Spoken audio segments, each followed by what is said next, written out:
तो आज की दो बड़ी खबरें हैं। पहली खबर है वोट और दूसरी है वायरस, यानी एग्जिट पोल और कोरोना वायरस। सबसे पहले आपको पहली खबर के बारे में बताते हैं।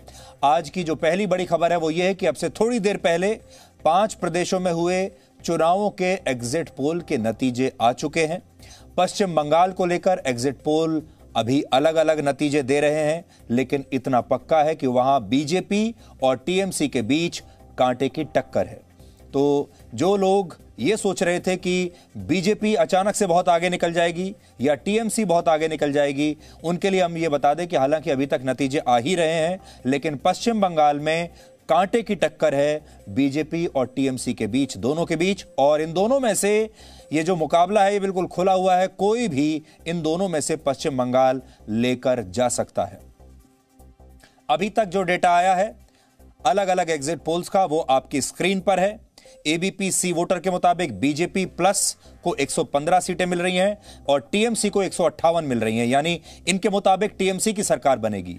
इंडिया टीवी के मुताबिक बीजेपी को 183 और टीएमसी को सिर्फ 76 सीटें मिल रही हैं। इसके मुताबिक टीएमसी उखड़ गई है, ममता बनर्जी उखड़ गई हैं और हर हालत में बहुत आसानी से बीजेपी की सरकार बन रही है। रिपब्लिक सीएनएक्स का जो एग्जिट पोल है उसके मुताबिक बीजेपी 143 और टीएमसी 133 सीटें जीत रही है। यहां इसके मुताबिक बहुत कांटे का मुकाबला है और टीवी9 भारतवर्ष के मुताबिक बीजेपी 130 और टीएमसी 147 सीटें जीत सकती है। और कांग्रेस और लेफ्ट पार्टीज का जो गठबंधन है उसमें लगभग सभी की एक राय है, वो 15 से 20 सीटों के बीच जीतेगा, यानी उसका पश्चिम बंगाल में अब कोई महत्व नहीं रह जाएगा। तो एक बात जिस पर सारे एग्जिट पोल्स एक राय हैं, एक मत हैं, वो ये है कि कांग्रेस और लेफ्ट पार्टीज का जो गठबंधन था वो पूरी तरह से साफ हो चुका है, उखड़ चुका है और 15 से 20 सीटें कांग्रेस और सारी लेफ्ट पार्टीज मिलकर पश्चिम बंगाल में ले रही हैं। उनका अब कोई वजूद पश्चिम बंगाल में नहीं रहा। अब यह समझिए कि सीधी टक्कर बीजेपी और ममता बनर्जी की टीएमसी के बीच है। कुछ एग्जिट पोल कह रहे हैं कि बीजेपी आगे निकल रही है, बहुमत ले रही है, और कुछ एग्जिट पोल कह रहे हैं कि ममता बनर्जी आगे हैं, बहुमत उनका आएगा। लेकिन अगर आप सबका लबोलुबाब देखें और ये देखें कि सबका अगर आप एक मीन एवरेज निकालें तो आपको अभी यही समझ में आएगा कि दोनों के बीच कांटे की टक्कर है और दोनों में से कोई भी पश्चिम बंगाल को जीत सकता है।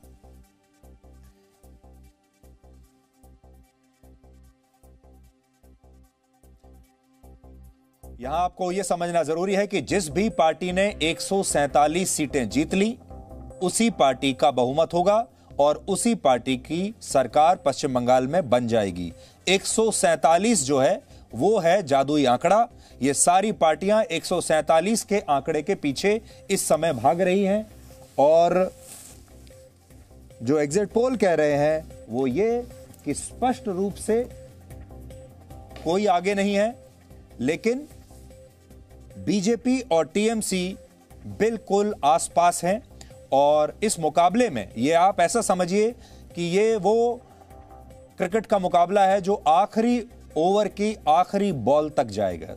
तो यहां से आजकल आईपीएल का समय चल रहा है, आपको शायद ये भाषा समझ में आएगी कि पश्चिम बंगाल में बीजेपी और टीएमसी का जो मुकाबला है वो आखिरी ओवर तक जाएगा, आखिरी बॉल तक जाएगा और आखिरी बॉल पर ही यह तय होगा कि बीजेपी जीतेगी या फिर ममता बनर्जी जीतेंगी।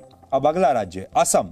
असम में सभी एग्जिट पोल बीजेपी को ही स्पष्ट बहुमत दे रहे हैं, वहां पर कोई मतभेद नहीं है एग्जिट पोल्स में और सबका यही कहना है कि असम में बीजेपी वापस आ रही है। अब सोचिए, अब देखते हैं अगला राज्य तमिलनाडु। तमिलनाडु में जयललिता की पार्टी, सत्तारूढ़ पार्टी एआईएडीएमके की जगह इस बार डीएमके जीत सकती है। खास बात यहां पर यह है कि ना तो इस बार करुणानिधि हैं और ना ही इस बार जयललिता हैं और यह पहला चुनाव है तमिलनाडु का जिसमें जयललिता और करुणानिधि दोनों ही नहीं हैं, लेकिन उनकी पार्टियां चुनाव जरूर लड़ रही हैं, लेकिन साफ तौर पर स्पष्ट रूप से डीएमके एमके स्टालिन के नेतृत्व में तमिलनाडु में सरकार बना रही है। तमिलनाडु में कोई मतभेद नहीं है किसी भी एग्जिट पोल के बीच में, सबका एक ही मत है, एक ही राय है, तो आप मानकर चल सकते हैं कि तमिलनाडु में डीएमके की सरकार बन रही है। केरल में देख लीजिए, केरल में एलडीएफ की सरकार को फिर से इस बार जीत मिल सकती है, इसलिए केरल में भी कोई बदलाव इस बार नहीं है और यहां पर भी कोई मतभेद नहीं है किसी भी एग्जिट पोल में। सारे एग्जिट पोल यही बता रहे हैं कि एलडीएफ यूडीएफ से आगे चल रही है। यानी आज के सारे एग्जिट पोल्स का निचोड़ यह है कि पश्चिम बंगाल और तमिलनाडु में इस बार सत्ता परिवर्तन हो सकता है। तमिलनाडु में तो पक्का है, वहां सत्ता परिवर्तन होगा, एआईएडीएमके बाहर जाएगी और डीएमके सरकार बनाएगी। लेकिन इन दोनों राज्यों में इस समय सबसे अहम माना जाएगा पश्चिम बंगाल। ममता बनर्जी ने शायद यह कल्पना भी नहीं की होगी कि बीजेपी उनके इतने करीब पहुंच जाएगी, लेकिन बीजेपी ने ऐसा करके दिखा दिया है। बीजेपी लगातार चुनाव प्रचार के दौरान दावा कर रही थी कि वो सरकार बनाने की स्थिति में है, बहुमत लेने की स्थिति में है। बहुत सारे लोगों ने तब गंभीरता से इस बात को नहीं लिया था और लोग सोचते थे कि बीजेपी अभी मजबूत स्थिति में तो है, लेकिन इतनी मजबूत भी नहीं है कि ममता बनर्जी को कड़ी टक्कर दे सके। उन सब के अंदाजे गलत निकले हैं और बीजेपी अब ममता बनर्जी की गर्दन तक पहुंच गई है। पश्चिम बंगाल के बारे में हम आपको विस्तार से बताएंगे क्योंकि नतीजे अभी भी आ रहे हैं, डेटा आ रहा है, लेकिन उससे पहले असम पर आपको महा एग्जिट पोल के नतीजे हम बता देते हैं। लेकिन आप मार्क करके रख लीजिए कि आपको हम पश्चिम बंगाल के बारे में अभी विस्तार से बताने वाले हैं थोड़ी ही देर में, क्योंकि डेटा की प्रोसेसिंग अभी चल रही है। अब देखिए असम में कुल मिलाकर 126 सीटें हैं और सरकार बनाने के लिए 64 सीटों की जरूरत है। 4 चैनलों के महा एग्जिट पोल के मुताबिक असम में एक बार फिर से बीजेपी की सरकार बन रही है और 4 अलग अलग चैनलों के आंकड़ों का विश्लेषण करें तो बीजेपी को जो औसत तौर पर हम कहें तो 73 सीटें मिलने का अनुमान है। इसमें हमने सारे एग्जिट पोल्स के आंकड़ों का औसत निकाला है और औसत आ रहा है बीजेपी का 73, यानी वो बहुमत के आंकड़े को बहुत ही आसानी से पार कर लेगी।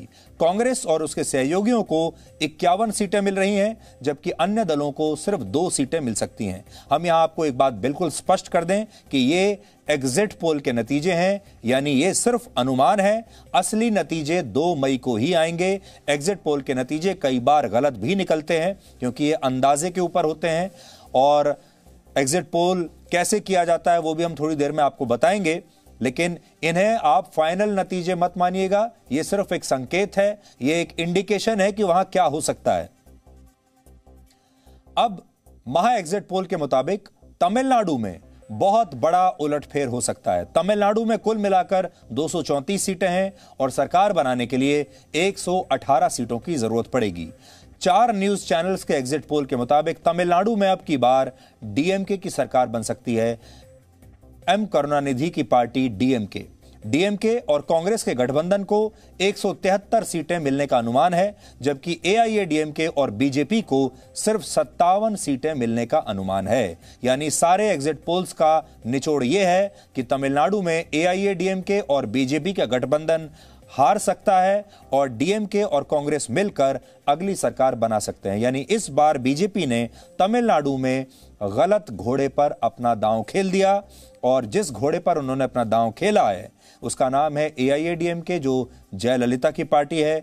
इसलिए बीजेपी का इस बार एआईएडीएमके की वजह से तमिलनाडु में लगभग कोई चांस नहीं है, वहां डीएमके की सरकार बन रही है। खास बात जो आपको याद रखनी है वो ये कि इस बार ना तो जयललिता हैं और ना ही एमके करुणानिधि हैं। इन दोनों की एब्सेंस में ये चुनाव हो रहे हैं और पार्टियां लेकिन दोनों की जरूर हैं और इस बार डीएमके बाजी मार रही है।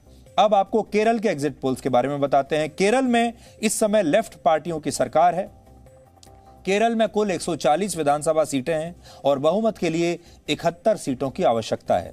महा एग्जिट पोल के मुताबिक लेफ्ट का गठबंधन, जिसे आप एलडीएफ कहते हैं, एलडीएफ की एक बार फिर से सरकार बन सकती है। यानी एलडीएफ वापस लौट रही है सत्ता में, सत्ता उनकी बरकरार रहेगी, उनकी सरकार चलती रहेगी। सारे एग्जिट पोल्स में एलडीएफ को 91 सीटें मिल रही हैं, जबकि कांग्रेस की अगुवाई वाले यूडीएफ को 47 सीटें मिलने का अनुमान है और अन्य, जिनमें बीजेपी भी शामिल हैं, अन्य को सिर्फ 2 सीटें मिल सकती हैं। इसका मतलब यह है कि हो सकता है बीजेपी का खाता भी केरल में ना खुले, और अगर बीजेपी का खाता खुल भी जाता है तो 1 या 2 सीटों से ज्यादा बीजेपी को नहीं मिलेंगी। लेकिन 1-2 सीटें भी अगर बीजेपी को मिल गईं इस बार केरल में, तो बीजेपी को कोई परेशानी नहीं होनी चाहिए, क्योंकि केरल में बीजेपी का कोई वजूद है ही नहीं। हम आपको बंगाल के बारे में बताएंगे, लेकिन आपको इतना बता देते हैं कि 2016 में जब बंगाल में चुनाव हुआ था विधानसभा का, उस विधानसभा चुनाव में भी, पिछले विधानसभा चुनाव में बीजेपी को सिर्फ 3 सीटें मिली थी। 3 सीटें पिछले चुनाव में ली थी और इस बार वो अपनी सरकार बनाने की कगार पर पहुंच गई है। सोचिए, ये वो डाटा है 2016 के विधानसभा चुनाव का, पश्चिम बंगाल का। सोचिए, टीएमसी विशाल आपको इसमें नजर आ रही है, कितनी बड़ी है बाकियों के मुकाबले। 211 सीटें टीएमसी ने जीती थी, सीपीएम ने 26 जीती थी और कांग्रेस पार्टी ने भी अच्छी खासी 44 सीटें उस समय जीती थी और बीजेपी सिर्फ 3 सीटें जीत पाई थी। लेकिन यह ऐतिहासिक होगा कि पिछले चुनाव में 2016 में 3 सीटें जीतने वाली बीजेपी इस बार सरकार बनाने की कगार पर खड़ी हुई है। इस बार वो टीएमसी के बराबरी तक पहुंच गई है। ये बीजेपी की एक बहुत बड़ी उपलब्धि है और यही कारण है कि बीजेपी ने अपना सारा जोर पश्चिम बंगाल पर ही लगाया हुआ था। अब आपको पश्चिम बंगाल के महा एग्जिट पोल के बारे में बताते हैं। डेटा आ रहा है हमारे पास। पश्चिम बंगाल में वैसे तो 294 विधानसभा सीटें हैं, लेकिन 2 सीटों पर उम्मीदवारों की मौत के बाद चुनाव स्थगित किया गया था, यानी इस हिसाब से 292 सीटों पर यह चुनाव हुआ है। बड़ी बात यह है कि इन दोनों ही सीटों पर एक उम्मीदवार की मौत कोरोना वायरस की वजह से ही हुई है। इस लिहाज से पश्चिम बंगाल में सरकार बनाने के लिए अब 148 सीटों की जरूरत है। 4 न्यूज चैनल्स के महा एग्जिट पोल के मुताबिक इस बार पश्चिम बंगाल में कांटे की टक्कर है। हालांकि बीजेपी के सबसे बड़ी पार्टी बनने का अनुमान है। बीजेपी को 143 सीटें मिलने का अनुमान है अगर सबका आप औसत निकाल लें तो, और ममता बनर्जी की टीएमसी को 129 सीटें मिलती हुई दिख रही हैं। यानी इसका मतलब यह है कि बीजेपी ममता बनर्जी को पीछे छोड़ चुकी है और सरकार बनाने के बहुत ही करीब पहुंच चुकी है, क्योंकि 147 सीटों पर बहुमत है और 147 सीटों से अगर आप ये औसत देखें तो सिर्फ 4 सीटें बीजेपी को कम मिल रही हैं और टीएमसी काफी पीछे है। अगर यही सीटों की संख्या रहती है तो फिर टीएमसी के लिए सरकार बनाना बहुत मुश्किल हो जाएगा, लौटना सरकार में। और अब अगर नतीजे यही रहते हैं तो आप समझ लीजिए कि ममता बनर्जी को इस बार विपक्ष में बैठना पड़ेगा और बीजेपी की सरकार पहली बार पश्चिम बंगाल के इतिहास में वहां पर बन जाएगी। अब हम आपको अपने 2 रिपोर्टर से, अपने 2 सहयोगियों से मिलवाते हैं। विशाल पांडे, जो पश्चिम बंगाल में इस बार 100 दिनों तक रहे, ऐसा नहीं कि सिर्फ हवाई जहाज में बैठकर 2-4 दिन वहां बिताकर आ गए, 100 दिन तक लगातार विशाल पांडे वहां रहे। और रवि त्रिपाठी 65 दिनों से पश्चिम बंगाल में हैं और ये दोनों सबसे बेहतर तरीके से आपको बता सकते हैं कि पश्चिम बंगाल में जनता का क्या मूड उन्होंने देखा। मैं पहले रवि के पास आता हूं। रवि, 65 दिनों का आपका अनुभव है अभी पश्चिम बंगाल में लगातार वहां रहने का। आप हमें बताइए, हमारे दर्शकों को, इन 65 दिनों का आपका क्या अनुभव रहा है? एग्जिट पोल्स में जो नतीजे आ रहे हैं, क्या ये आपको हैरान करते हैं या आपको पता था कि यही होगा? सुधीर जी, मैं आपको बिल्कुल 65 दिनों का अपना अनुभव बताऊंगा और एक चरणबद्ध बताऊंगा, क्योंकि आप जैसे आपने कहा कि 2020 टाइप मुकाबला लग रहा है। आपको याद हो कि हम लोग आपके साथ खड़े थे जिस दिन काउंटिंग हो रही थी मध्य प्रदेश की। ठीक मध्य प्रदेश की का जो रिजल्ट आ रहा था उसमें ऐसा लग रहा था कि कब किसकी सरकार बन जाएगी, कब शिवराज आगे कभी चले जा रहे थे, कभी कमलनाथ आगे चल रहे थे। तो काफ़ी कुछ उसी तरह का यहाँ स्थिति रहने वाला है, मुकाबला यहाँ वही होने वाला है। और जो अगर चरणबद्ध तरीके से बात करें तो पहले चरण से ही, चूँकि मैं जिस दिन मतदान अनाउंस हुआ था उसी दिन मैं बंगाल एंटर कर चुका था। मैं बाई रोड आया था, बनारस होता हुआ बाई रोड आया था और आसनसोल से शुरू कर पूरे बंगाल को घुमा हूँ, चाहे नॉर्थ बंगाल हो, चाहे साउथ बंगाल हो, जंगल महल हो, सारे इलाके को। बीजेपी के साथ जो प्लस पॉइंट रहा है कि बीजेपी को जो फायदा हो रहा है प्रधानमंत्री मोदी के फेस का, जो सबसे बड़ी छवि है और पूरे जनता में उसको लाइक किया जा रहा है, इस वजह से एक्सेप्टेबिलिटी है। प्रधानमंत्री मोदी की रैलियों को देखिए अगर सुधीर जी, तो लगातार जो रैलियों से माहौल बनता है, और टीएमसी के खेमे में चूंकि मैं प्रशांत किशोर से भी मिला था, उनके लोगों से भी लगातार बातचीत हो रही थी, तो उनको इस बात का शुरू से डर था कि माहौल और हवा ना बनने, तो माहौल और हवा से वो लोग डर रहे थे, और प्रधानमंत्री मोदी इस हवा को और माहौल को बनाने में कामयाब रहे, क्योंकि पहले लोगों को ये भरोसा नहीं हो रहा था, बीजेपी और आरएसएस के लोगों को भी ये भरोसा नहीं हो पा रहा था कि आप बंगाल में भी सरकार बना सकते हैं।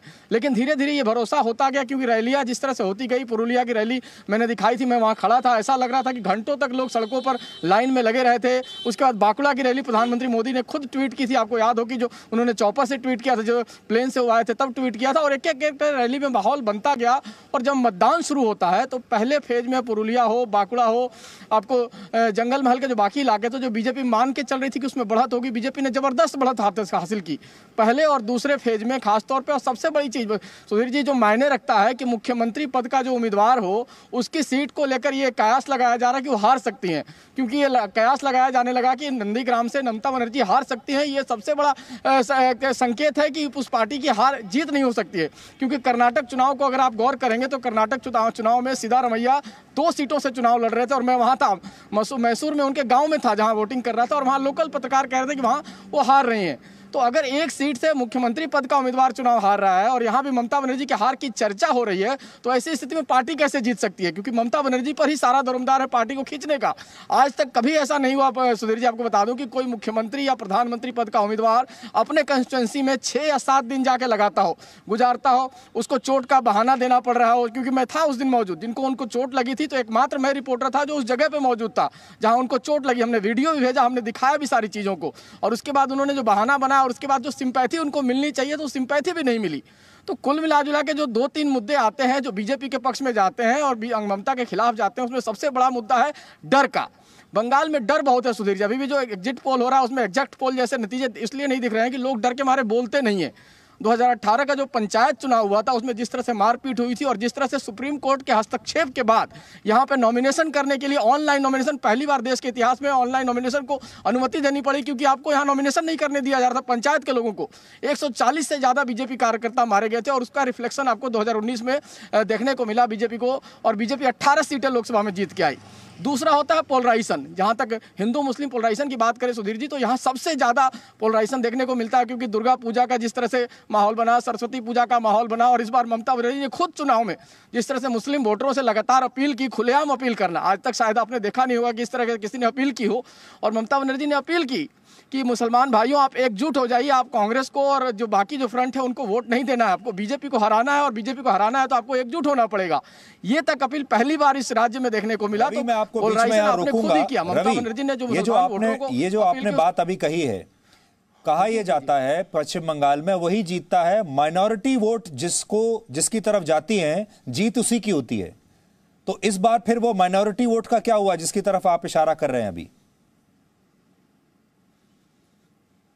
नहीं, देखिए सुधीर जी, माइनॉरिटी वोट जिसके साथ जाता है उसका अपना वोट प्लस माइनॉरिटी वोट, जैसे टीएमसी का अपना एक वोट बैंक होता है और उसके साथ माइनॉरिटी वोट एड ऑन होता है।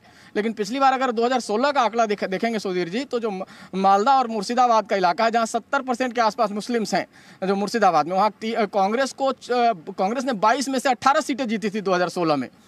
और मुर्शिदाबाद में मालदा की बात करें तो 12 में से 11 सीटें जीती थी कांग्रेस और अलायंस ने।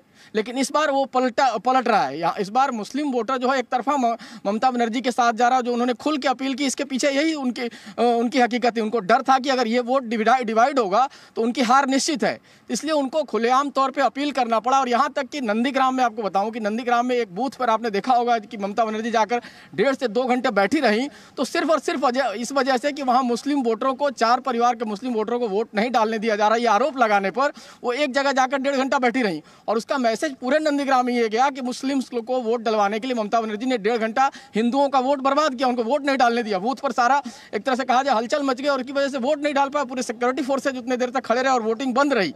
तो ये मैसेज ममता बनर्जी ने खुद ही दिया पूरे प्रदेश में कि वो माइनॉरिटी के शुभचिंतक हैं और मेजॉरिटी की उनको चिंता नहीं है। इस वजह से मंदिर भी वो गई, कई जगह मंदिर भी गई, पूजा पाठ भी की, लेकिन इसका मैसेज गलत गया। और गलत इसके जाने की वजह से होता है कि माइनॉरिटी वोटर भले उनके साथ हो लेकिन मेजॉरिटी ने उनको छोड़ा है। तो यहाँ क्लियर कट पोलराइजेशन भी आपको दिखेगा, खासतौर पर रूरल एरियाज में। कलकत्ता में हो सकता है पोलराइजेशन आपको ना दिखे, कलकत्ता के आसपास का इलाका जो नॉर्थ 24 परगना हो, साउथ 24 परगना हो, इसका उतना असर नहीं दिखे। लेकिन कलकत्ता से जैसे आप बाहर निकलते हैं, चाहे पुरुलिया जाते हैं, बांकुड़ा जाते हैं, नंदीग्राम जाए, उसके अलावा आप इधर जाए नॉर्थ बंगाल के इलाकों में जाते हैं, चाहे दार्जिलिंग जाएंगे आप, उसके आसपास कूच बिहार का इलाका हो, इन इलाकों में आपको इस बात का पोलराइजेशन क्लियर कट दिखेगा। तो दूसरा मुद्दा, एक तो डर वाला मुद्दा है जिसकी वजह से लोग बोलते नहीं है लेकिन वो बीजेपी के साथ जा रहे हैं चुपचाप कमल छाप का जो नारा चलता है यहाँ, वो नारा चल रहा है। दूसरा मुद्दा है पोलराइजेशन का, हिंदू मुस्लिम पोलराइजेशन आपको क्लियर कट यहाँ दिखाई देगा जब अगर बंगाल में आप देखते हैं तो। और तीसरा मुद्दा करप्शन का है, कट मनी का जो इशू है। कट मनी के इशू से लोग इतने परेशान हैं कि लोगों को अपने घर में शादी करनी है और ज़मीन बेच के शादी करनी पड़े तो उस ज़मीन बेचने में भी आपको कट मनी देना पड़ता है। तो इतने तंग हैं यहाँ के लोग कि वो बोलते नहीं है, लेकिन वो इस मामले पर और इसलिए नहीं बोलते हैं कि अगर बोलेंगे तो उनके घर को तोड़ा जाएगा, उनके साथ मारपीट होगी। तो 3 बड़े मुद्दे हैं जो ममता बनर्जी के खिलाफ जाते हैं। हालांकि ऐसा नहीं है कि ममता बनर्जी के खिलाफ सारे मुद्दे खिलाफ जा रहे हैं। ममता बनर्जी इसलिए लड़ रही हैं क्योंकि महिलाएं ममता बनर्जी के साथ हैं, क्योंकि महिलाओं के लिए स्कीम उन्होंने चलाई है, बच्चियों के लिए स्कॉलरशिप है, साथ साथ उन्होंने बच्चियों के लिए कन्याश्री योजना चलाई हुई है जो पैसा अकाउंट में जाता है। और महिला वोटर उनके साथ होने की वजह से ये है कि महिलाएं उनके साथ खड़ी हैं, मुस्लिम उनके साथ खड़ा है। और तीसरा फैक्टर ये जो अगर बंगाल में देखते हैं, जो बिहार में हमें देखने को नहीं मिल रहा था, बिहार में ये था कि प्रधानमंत्री मोदी की जो स्कीम्स चली थी कोरोना के दौर में, उसमें प्रधानमंत्री की ही खाली चर्चा थी, लेकिन यहाँ वो चर्चा आपको देखने को नहीं मिलेगी। यहाँ गरीबों में जो सेंट्रल गवर्नमेंट की जितनी स्कीम है उसको ममता बनर्जी ने अपने नाम से यहाँ दिया है लोगों को। तो इस वजह से कहीं ना कहीं ममता भी खड़ी दिख रही है, टिक रही है और लड़ाई लड़ रही है। अगर ये सारी चीजें नहीं होती इसीलिए तो बिल्कुल साफ हो जाती। बिल्कुल उखड़ी नहीं है टीएमसी पार्टी, टीएमसी उखड़ी नहीं है। टीएमसी का अभी भी 100-125 सीटें तो कम से कम वो ले ही रही है। शायद यही कारण है जो आप बता रहे हैं। विशाल के पास चलते हैं। विशाल, 100 दिन का आपका अनुभव है, आपने बंगाल का कोई ऐसा कोना नहीं जहां आप नहीं गए हों। आप अपना अनुभव बताइए हमारे दर्शकों को, और आपका जो अनुभव है और जो एग्जिट पोल के नतीजे आ रहे हैं, क्या ये मेल खाते हैं? देखिए सुधीर जी, जो एग्जिट पोल के नतीजे हैं इसमें साइलेंट वोटर जो पश्चिम बंगाल का है शायद उसकी तरफ ध्यान नहीं दिया गया, क्योंकि जितने सर्वे करने वाले लोग थे, जितने मीडिया रिपोर्टर्स थे, वो हर कोई जब सवाल पूछता था कि आप किसे वोट कर रहे हैं, आपकी पसंद कौन है, तो उसमें से अधिकतर लोग साइलेंट होते थे। क्योंकि पश्चिम बंगाल में एक डर का माहौल रहा, ये डर रहता था कि हमारे साथ मारपीट ना हो जाए, अगर हम खुलकर बोल दें तो कोई हमारे ऊपर हमला ना कर दे। इसलिए साइलेंट वोटर सबसे निर्णायक भूमिका में इस चुनावी नतीजों में होगा, क्योंकि साइलेंट वोटर किसके साथ गया है। हालांकि जिस तरह से बंगाल में हमने देखा, साइलेंट वोटर अधिकतर बीजेपी के साथ हमको दिखाई दिया है। एक उदाहरण के तौर पर 6 मार्च को हमने नंदीग्राम में एक रिपोर्टर ऑन द स्पॉट सर्वे किया। हमने नंदीग्राम में 101 लोगों से बातचीत की, जिसमें से 46 लोग ममता बनर्जी तृणमूल कांग्रेस के साथ दिखाई दिए, 39 लोग हमें शुभेंदु अधिकारी बीजेपी के साथ दिखाई दिए, और इसमें 15 वोट हमें साइलेंट मिले, जिन्होंने ये कहा कि मैं इस वक्त कुछ नहीं बोलूंगा, सिर्फ ईवीएम पर जाकर मैं अपने मतदान का प्रयोग करूंगा। और 1 वोट लेफ्ट के लिए हमें दिखाई दिया। इसलिए जो 15 वोट साइलेंट है नंदीग्राम में, जो हमारे सर्वे में हमको दिखाई दिया था, हमने ऐसे ही शुरू किया था, वो साइलेंट वोटर सबसे निर्णायक भूमिका में होगा। वो जिसके साथ जाएगा सरकार उसकी बनेगी। बीजेपी के लिए सबसे बड़ा प्लस पॉइंट नरेंद्र मोदी का चेहरा रहा, और मोदी फैक्टर ही, क्योंकि हम जिससे पूछते थे दीदी या मोदी, 2 ही नाम इस पूरे चुनाव में रहे और कोई तीसरे नाम की चर्चा पश्चिम बंगाल में नहीं रही। मोदी के चेहरे की वजह से बीजेपी 3 सीटों से लेकर सरकार बनाने के बेहद करीब पहुंच चुकी है। और इसके अलावा हम देश के अन्य शहरों में देखते हैं बीजेपी अच्छा प्रदर्शन करती है, लेकिन पश्चिम बंगाल में शहरी इलाकों में तृणमूल कांग्रेस का प्रदर्शन ज्यादा बेहतर रहेगा, जबकि ग्रामीण इलाकों में बीजेपी का प्रदर्शन ज्यादा अच्छा रहेगा। क्योंकि कोलकाता जोन की जो 51 सीटें हैं, जिसमें अधिकतर शहरी इलाके हैं, उसमें तृणमूल कांग्रेस की पकड़ बहुत मजबूत मानी जाती है। लेकिन अगर हम ग्रामीण इलाकों की बात करें, चाहे आदिवासी इलाकों की बात करें, वो वोटर बीजेपी के साथ जा रहे हैं, क्योंकि यहां पर उनके साथ जो अन्याय हुआ, जो अत्याचार हुआ, जो कटमनी के शिकार हुए, उसकी वजह से वो एंटी इनकम्बेंसी टीएमसी के खिलाफ है और बीजेपी लड़ती हुई दिखाई दे रही है, इसलिए मोदी के नाम पर वो वोट बीजेपी के साथ जाता हुआ दिखाई दे रहा है। इसमें सबसे अहम जो निर्णायक एक और भूमिका है वो है लेफ्ट के वोट बैंक की, क्योंकि 2019 के लोकसभा चुनाव में लेफ्ट का अधिकतर वोट बीजेपी को ट्रांसफर हो गया था, जिसकी वजह से बीजेपी 18 लोकसभा सीटें जीती थी। जब हमने 2019 के लोकसभा चुनाव के नतीजों का विश्लेषण किया तो उसमें हमें यह पता चला कि टीएमसी के वोट बैंक का कम नुकसान हुआ था और बीजेपी को जो फायदा हुआ था वो लेफ्ट का पूरा वोट लगभग आप 70-80% कई विधानसभा सीटों पर ट्रांसफर हो गया, जिसकी वजह से बीजेपी 18 सीटें जीती। लेकिन इस बार जब लेफ्ट और कांग्रेस का गठबंधन हुआ तो थोड़ी चिंता बीजेपी को जरूर हुई कि कहीं जो लेफ्ट का हिंदू वोट है वो उसके साथ दोबारा थोड़ा बहुत ना चला जाए,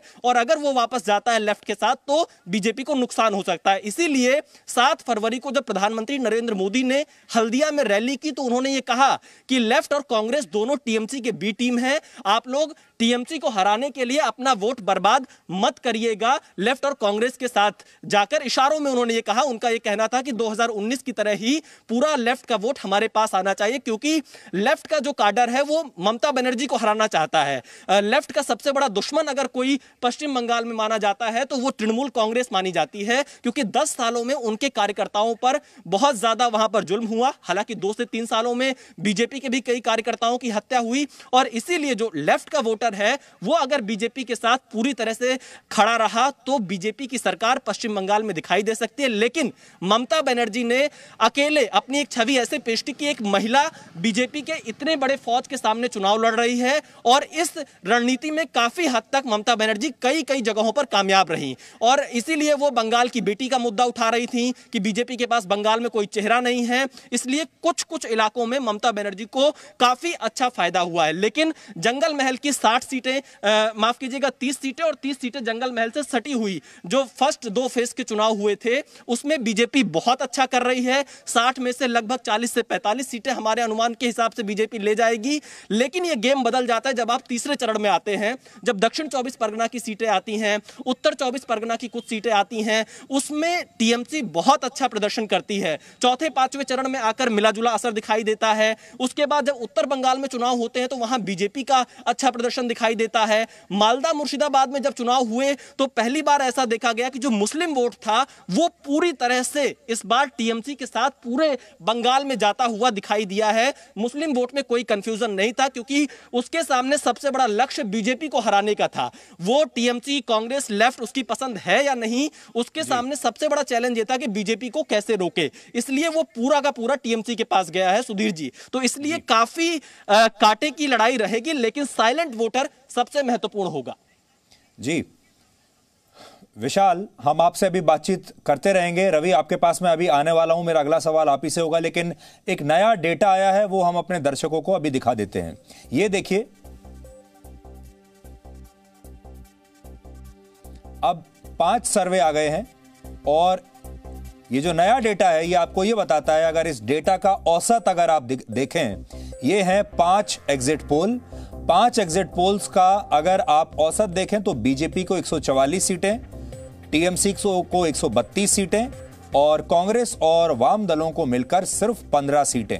इसका मतलब यह है कि कांटे की टक्कर है टीएमसी और बीजेपी के बीच में। और अगर यह एग्जिट पोल जरा भी 19-20 हुआ तो ये दोनों पार्टियां बराबरी पर आ जाएंगी। यानी आप समझ लीजिए, अगर एक के 4 सीटें कम हो गई और दूसरी की 4 सीटें बढ़ गई तो ये लगभग 140-138 पर दोनों आ जाएंगी और फिर ये मुकाबला फिर से एक तरीके से खुल जाएगा। लेकिन अभी बीजेपी ने असंभव सा काम कर दिखाया है अगर एग्जिट पोल्स के माने तो, और असंभव काम यह है कि उन्होंने ममता बनर्जी को पीछे छोड़ दिया है। 144 सीटों पर बीजेपी आगे चल रही है। लेकिन अगर आप उस तरीके से देखें तो इन 5 एग्जिट पोल्स में से 3 एग्जिट पोल ऐसे हैं जो बीजेपी को आगे दिखा रहे हैं और 2 एग्जिट पोल ऐसे हैं जो माफ कीजिएगा 3 एग्जिट पोल ऐसे हैं जो टीएमसी को आगे दिखा रहे हैं और 2 सर्वे ऐसे हैं जिन्होंने बीजेपी को बहुमत दे दिया है। तो अभी भी आप कह सकते हैं कि यह डिवाइडेड हाउस है। अभी भी जो अलग अलग एग्जिट पोल अलग अलग बातें कह रहे हैं, लेकिन एक बात साफ है कि दोनों के बीच में बहुत कांटे की टक्कर है। अब एक बात अपने दर्शकों को हम बताना चाहते हैं, आज के दिन आपने देखा होगा अलग अलग न्यूज चैनल्स पर बहुत सारे एक्सपर्ट्स बैठे हुए हैं जो आपको इन चुनावों का एग्जिट पोल्स का विश्लेषण दे रहे हैं। इस समय आपको यहां कोई एक्सपर्ट दिखाई नहीं दे रहा होगा।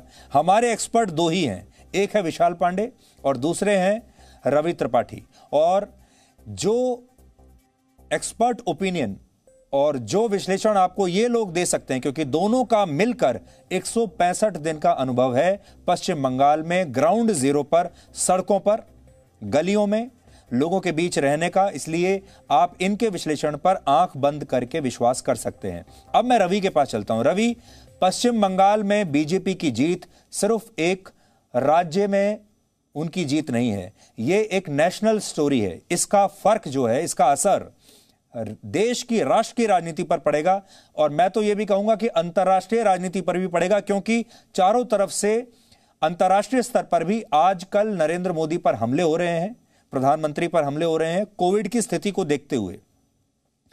यह चुनाव जीतना बीजेपी के लिए बहुत जरूरी था पश्चिम बंगाल का। तो आपने ये तो बता दिया कि पश्चिम बंगाल में इक्वेशन क्या है, लेकिन जो लोग पश्चिम बंगाल में नहीं रहते, जो बाहर रहते हैं, जो दिल्ली में रहते हैं, मुंबई में रहते हैं और कहीं रहते हैं, और जो देश की राजनीति पर नजर रखते हैं, उनके लिए इस चुनाव का क्या मतलब है? देखिए सुधीर जी, इसका बड़ा मकसद है और मतलब भी बहुत बड़ा निकल के आएगा, क्योंकि प्रधानमंत्री मोदी का जो रथ कहते थे ना कि ये रथ है और इस रथ को कोई रोक सकता है क्या, जो रामायण के समय के रथ की चर्चा होती है, भगवान राम के रथ को कोई रोक सकता था कि नहीं, तो प्रधानमंत्री मोदी के रथ को रोकना एक बड़ी चर्चा का विषय और देश भर में, क्योंकि जो स्टाइल है उनके काम करने का, जो तरीका है उनको लोगों को बांधने का, उस स्थिति में बिहार चुनाव हाल में हुआ। बिहार चुनाव में बीजेपी ने सिर्फ और सिर्फ प्रधानमंत्री मोदी के नाम पर जीत दर्ज की। आपको याद हो कि नीतीश कुमार को लेकर जबरदस्त एंटी इनकम्बेंसी थी, जबरदस्त एंटी इनकम्बेंसी, जिसमें ऐसा लग रहा था कि अगर नीतीश कुमार के नाम पर चुनाव लड़ रहे हैं तो शायद बीजेपी को नुकसान हो जाता और हार जाता।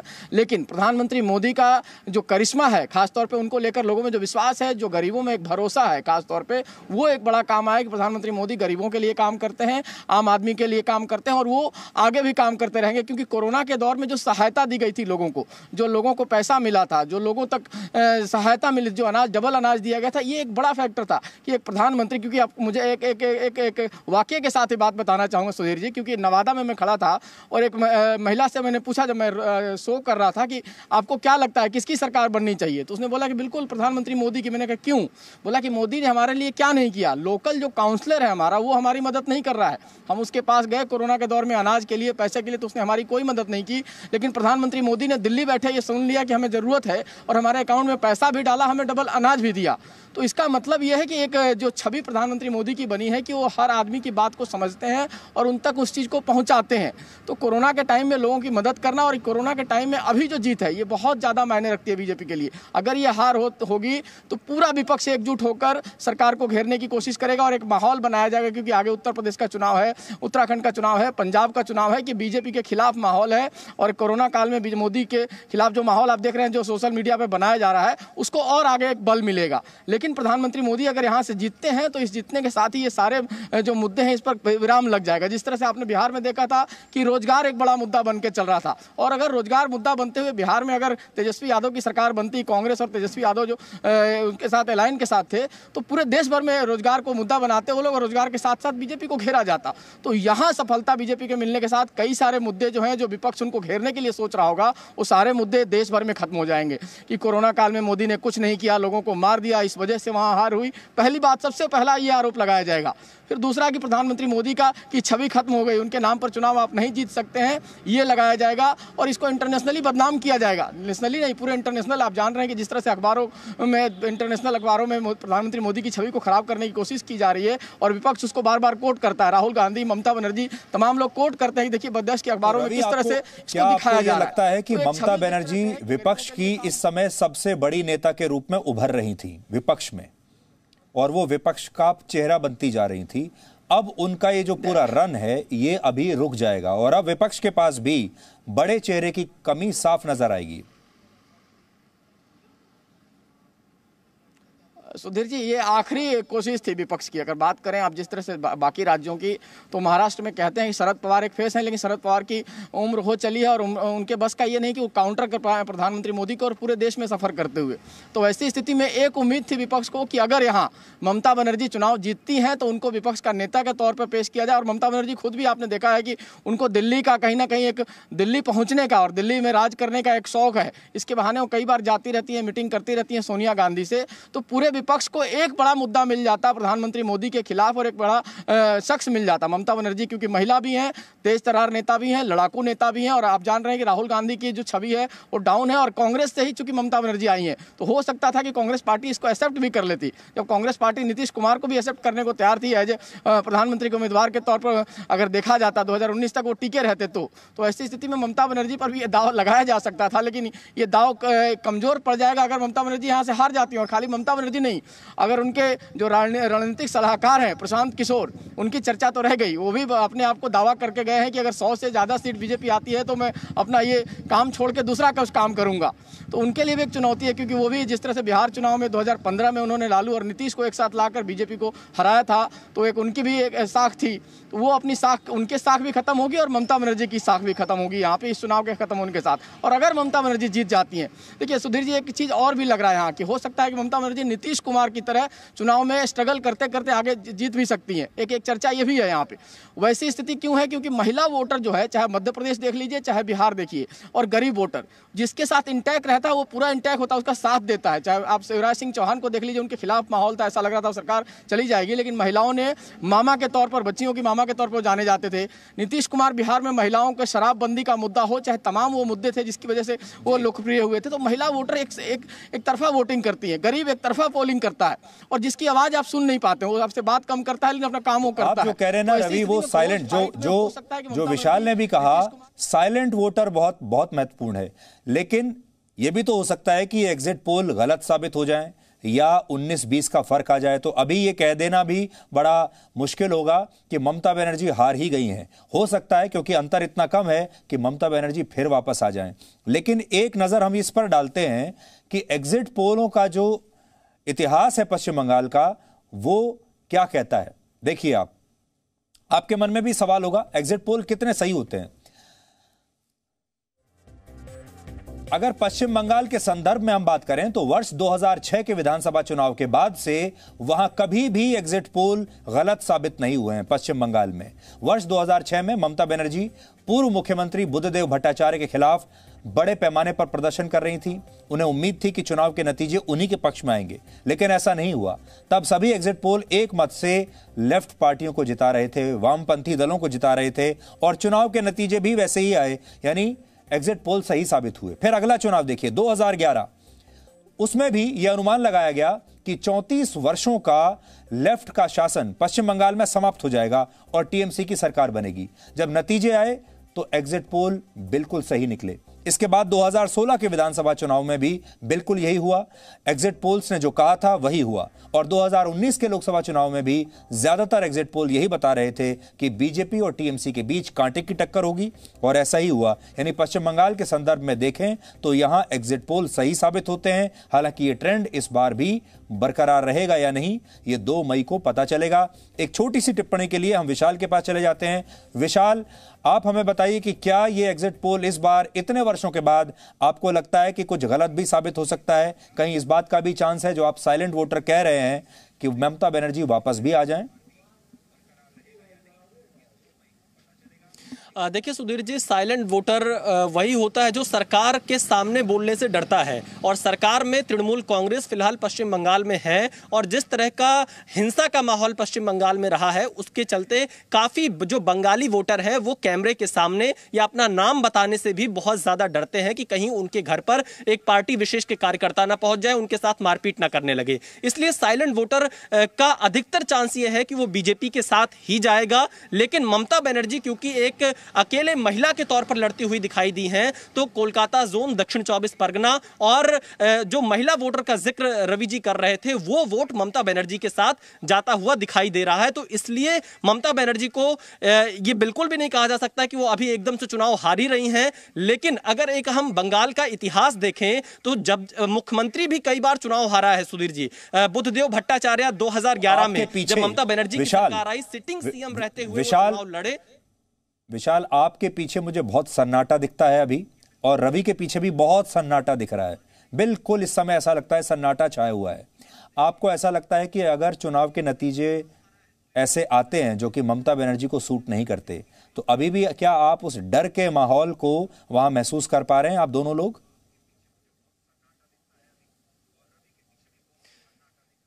देखिए सुधीर जी, सन्नाटा जरूर है और दोनों ही पार्टियों के बीच में इस वक्त सन्नाटा है। जी रवि, आप कुछ कह रहे थे? बीजेपी अपनी रणनीति जरूर बना रही है कि कैसे इस जी मैं कुलदीप सुधीर जी, एक तस्वीर दिखाना चाहूंगा। इस सन्नाटे के बीच में हवा भी बहुत तेज चल रही है। यहाँ जो कहते हैं हवा जो है ना, कई बार हवा का रुख होता है और हवा किसके पक्ष में बह रही है, तस्वीर दिखाना चाहेंगे। पेड़ों को देखिए आप, ये कैमरामैन से तस्वीर दिखाना चाहूँगा कि बड़ी तेज थोड़ी ही देर से शुरू हुई है, क्योंकि जैसे जैसे रिजल्ट आते जा रहे हैं, क्या एग्जिट पोल आपको देखते जा रहे हैं, उसी तरह से ये हवा भी तेज होती जा रही है। तो ये हवा किसके पक्ष में, इस सन्नाटे के साथ साथ ये हवा भी कई चीज़ बता रहा है। और सबसे बड़ी चीज़ ये है कि सन्नाटा दिखेगा, सन्नाटा डर है दोनों पक्ष को, जो क्लोज फाइट है। और जो आप कह रहे थे कि हो सकता है कांग्रेस यहाँ एकदम खत्म दिखे और लेफ्ट खत्म दिखे, तो हो सकता है कि अगर इस क्लोज लड़ाई में 10-12 सीट लेकर भी कांग्रेस इस बार्गेन में आ जाए कि हम जो है किंग मेकर की भूमिका में, तो ऐसी भी संभावना है। जो बहुत क्लोज फाइट है, हो सकता है कि नीतीश कुमार की तरह ममता बनर्जी सरकार बचा जाए, और हो सकता है कि शिवराज सिंह चौहान की तरह ममता बनर्जी सरकार गंवा दे, यह भी संभावना यहाँ बन रही। तो इस वजह से डर से बीजेपी के लोग भी उतने ही साइलेंट है, बहुत ज्यादा जोश की स्थिति में नहीं, बहुत ज्यादा जश्न मनाने की स्थिति, बहुत ज्यादा खुश होने की स्थिति में नहीं है। और वही हाल टीएमसी की भी है कि टीएमसी के लोगों को डर इसलिए है कि उन्होंने गुंडागर्दी किया है, उन्होंने लोगों के साथ मारपीट किया, उन्होंने कट मनी का मुद्दा किया, उन्होंने पोलराइजेशन किया है, तो इस वजह से उनको डर है। तो हो सकता है लोगों ने बगावत कर दिया हो उनके खिलाफ। अभी फिलहाल आप दोनों का बहुत बहुत शुक्रिया, और अभी तो चुनाव के असली नतीजे आने बाकी हैं, उस दिन फिर और इसका हम लोग विश्लेषण करेंगे। अभी के लिए आपका शुक्रिया। और रवि ने जैसा बताया, हवा पश्चिम बंगाल में बहुत तेज चल रही है, और जब हवा तेज चलती है तो टोपी संभाल कर रखनी चाहिए, क्योंकि टोपी उछलते हुए देर नहीं लगती। अब टोपी किसकी उछलेगी इस तेज हवा में, इसके लिए आपको 2 मई का इंतजार करना पड़ेगा। 2 मई को हम और आप एक बार फिर से एक साथ मिलेंगे यहीं जी न्यूज पर, और हम ये विश्लेषण करेंगे कि 2 मई को किसकी टोपी उछल रही है। Presenting Zee News app available on Google Play and App Store. Download it now.